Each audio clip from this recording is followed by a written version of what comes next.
होती एक चुड़ैल अपने हाथ में खंजर लेकर आती और जो भी औरत उसे सोती हुई मिलती वह चुड़ैल उसकी चोटी काट कर वहाँ से चली जाती। किसी को ये समझ नहीं आ रहा था कि ऐसा क्यों हो रहा है। फिर एक दिन, अरे भगवान, अपने बालों को छुपा कर रखो, पूरे गांव में चोटी काटने की घटना बढ़ती ही जा रही है। कहीं उस चुड़ैल की नजर तुम्हारे लंबे बालों पे चली गई तो वो तुम्हारी चोटी काट कर ले जाएगी। अजी आपको घबराने की कोई जरूरत नहीं है। किसी चुड़ैल की इतनी हिम्मत कहाँ कि वो मेरी चोटी को हाथ भी लगा सके। अच्छा ये बात है, जैसी तुम्हारी मर्जी। मेरा काम था तुम्हें होशियार करना। अगर चोटी कट गई तो फिर मेरे पास रोते हुए मत आना। इतना बोलकर भीमा वहाँ से चला जाता है। फिर रात होने पर वह चोटी काटने वाली चुड़ैल फिर से गांव में आती है। वह अपने शिकार को इधर उधर ढूंढ रही होती है। तभी उसे एक घर की खिड़की से एक औरत सोती हुई दिखाई देती है। वह चुड़ैल उस घर में घुस जाती है और उस औरत की चोटी काट लेती है। जैसे ही औरत की चोटी कटती है उसकी नींद खुल जाती है। हे भगवान, ये चुड़ैल अंदर कैसे आ गई?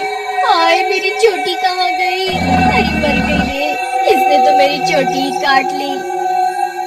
तभी वह चुड़ैल उसकी चोटी को लेकर वहाँ से उड़ जाती है। तभी वह औरत उसका पीछा करती है, लेकिन वह चुड़ैल अंधेरे में कहीं गायब हो जाती है।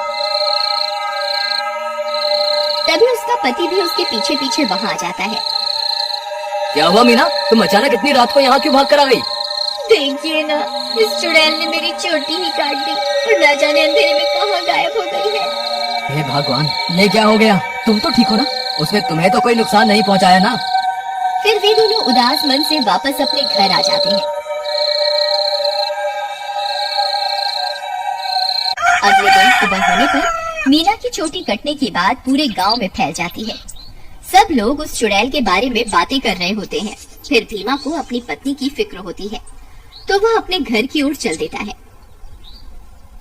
घर पहुंचकर वह अपनी पत्नी के कमरे में जाता है तो देखता है कि उसकी पत्नी अपने बालों को संवार रही होती है। अरे सुमन, तुम्हें पता चला? कल रात को मेरे दोस्त मोहन की पत्नी की चोटी उस चुड़ैल ने काट ली। मुझे तो तुम्हारे लिए बहुत डर लग रहा है, कहीं वो चुड़ैल यहाँ ना आ जाए।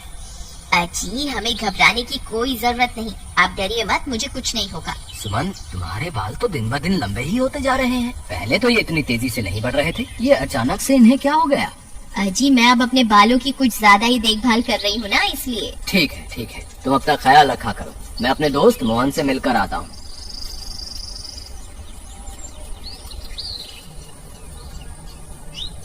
अरे भाई मोहन, तुम कैसे हो? भाभी के बारे में पता चला, सुनकर बहुत दुख हुआ। क्या बताऊं भीमा भाई, जब से मीना की चोटी कटी है उसका तो रो रो कर बुरा हाल है। और बताओ, सुषमा भाभी तो ठीक है ना? अब तुम्हें भाभी का बहुत ज्यादा ख्याल रखना होगा, कहीं चुड़ैल उन्हें अपना अगला शिकार न बना ले। तुम सही कहते हो भाई, मुझे भी बहुत फिक्र हो रही है। ठीक है, अब मैं चलता हूँ।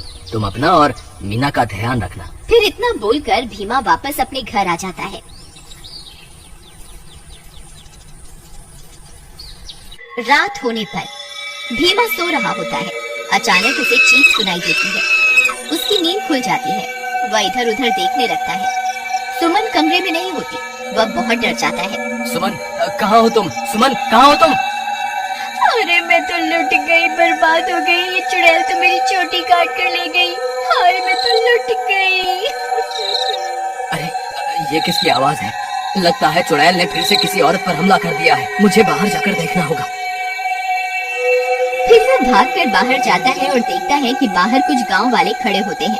वह उनके पास जाता है। क्या हुआ भाई? ये चीख पुकार कैसे थी? क्या हुआ? सब ठीक तो है ना? नहीं भाई, अभी चुड़ैल इस बेचारी की चोटी काटकर अंधेरे में गायब हो गई। हे भगवान, सुमन तुम कहाँ हो? मुझे वापस घर जाना चाहिए। फिर वो वापस अपने घर की ओर दौड़ पड़ता है। जब वो घर पहुंचता है तो देखता है कि सुमन अपने बालों को सहला रही होती है। वह उसे देखकर हैरान हो जाता है। सुमन, तुम कहाँ चली गई थी? तुम्हें पता है अभी चुड़ैल ने फिर से किसी की चोटी काटी। क्या तुम्हें बिल्कुल भी डर नहीं लग रहा? सुमन उसकी बातों को अनसुना कर देती है और खुशी खुशी अपने बालों को सहलाती रहती है। सुमन के बाल अब और भी लंबे हो चुके होते हैं। ये क्या सुमन, तुम्हारे बाल तो एक दिन में ही इतने लंबे हो गए, ये कैसे हो सकता है? भीमा सुमन के बाल देखकर घबरा जाता है। उसे समझ नहीं आता कि आखिर ये सब चल क्या रहा है। फिर अगले दिन सुमन के बालों की लंबाई की चर्चा पूरे गांव में फैल जाती है। सब लोग उसके बालों के बारे में बातें कर रहे होते हैं। अरे भाई, जब जब चुड़ैल किसी की चोटी काटती है तब तब भीमा की पत्नी के बालों की लंबाई बढ़ जाती है। मुझे तो लगता है भीमा की पत्नी ही चोटी काटने वाली चुड़ैल है। भीमा उन सारे गांव वालों की बातें सुन रहा होता है। उसे कुछ समझ नहीं आता कि वह अब क्या करे। फिर वह अपने दोस्त मोहन के पास मदद मांगने जाता है। मोहन भाई, मुझे लगता है सुमन ही चुड़ैल है जो गांव में सबकी चोटी काट रही है। तुम ऐसा क्यों कह रहे हो भाई? भाई, जब जब किसी की चोटी कटती है तब तब सुमन की बालों की लंबाई बढ़ जाती है। और कल जब चुड़ैल का हमला हुआ तब सुमन अपने बिस्तर पर भी नहीं थी, फिर अचानक पता नहीं कहां से आ गई। अगर ऐसा है तो हमें कुछ न कुछ करना होगा। तुम आज रात को सोने का नाटक करना, फिर जैसे ही भाभी घर से निकले तुम उसका पीछा करना, तब दूध का दूध और पानी का पानी हो जाएगा। मोहन भाई, तुम भी मेरे साथ मेरे घर चलो, तुम वहीं छुप जाना, फिर हम इसे रंगे हाथों पकड़ेंगे। ठीक है, चलो फिर।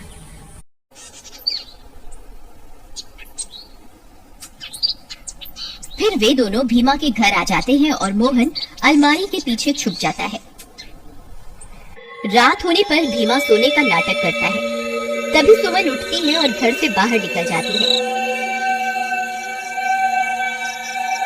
भीमा भाई उठो, देखो भाभी घर से बाहर निकल गई है।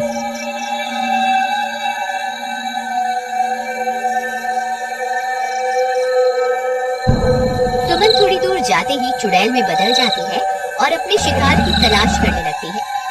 भीमा और मोहन की आंखें फटी की फटी रह जाती हैं। भीमा भाई, तुम्हारा शक सही निकला, तुम्हारी बीवी तो चुड़ैल निकली। मोहन भाई, अब क्या करें? ये जरूर अपने शिकार की तलाश में निकली होगी।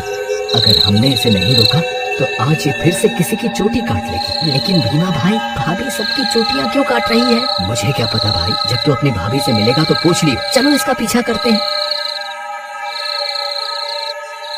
थोड़ी दूर उसका पीछा करने पर चुड़ैल एक जगह पर रुक जाती है।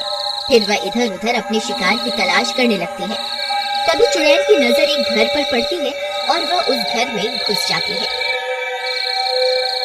वहाँ उसे एक औरत सोती हुई दिखाई देती है। भीमा भाई, भाभी तो एक घर में घुस गई, अब क्या करें? अरे बेवकूफ, ये भाभी भाभी क्या लगा रखा है? इस वक्त वो तेरी भाभी नहीं है, वो एक चुड़ैल है। चलो हम भी इसके पीछे चलते हैं।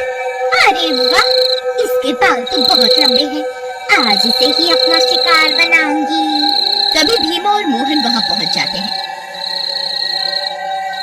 रुक जाओ भाभी, मैं आपको ऐसा नहीं करने दूंगा। ऐ चुड़ैल, वहीं के वहीं रुक जा, नहीं तो तुझे जान से मार देंगे। देखो सुमन, तुम ये ठीक नहीं कर रही हो, तुम्हें अभी के अभी ये सब रोकना होगा। ए मूर्ख इंसान, मैं कोई तेरी सुमन नहीं हूँ, मैं एक चुड़ैल हूँ। बस मुझे थोड़े और बालों की जरूरत है, फिर मैं महाशक्तिशाली बन जाऊंगी। फिर हर तरफ सिर्फ मेरा ही राज होगा। भीमा भाई, तुम इसे बातों में उलझाओ, मैं पीछे से जाकर इसकी चोटी काट दूंगा। फिर भीमा चुड़ैल को अपनी बातों में उलझाता है। तभी मोहन चुपके से चुड़ैल के पीछे पहुंच जाता है और उसकी चोटी काट देता है।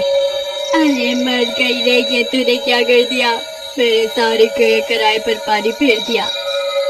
चोटी कटते ही चुड़ैल की सारी शक्तियाँ खत्म हो जाती हैं और सुमन चुड़ैल के चंगुल से आजाद हो जाती है। अरे भाभी, आप वापस आ गई? मोहन भैया, आपका बहुत बहुत धन्यवाद। आपकी वजह से मुझे इस चुड़ैल से मुक्ति मिल गई। भीमा भी अपनी पत्नी को वापस पाकर खुश हो जाता है और वे दोनों फिर से एक साथ रहने लगते हैं। इस तरह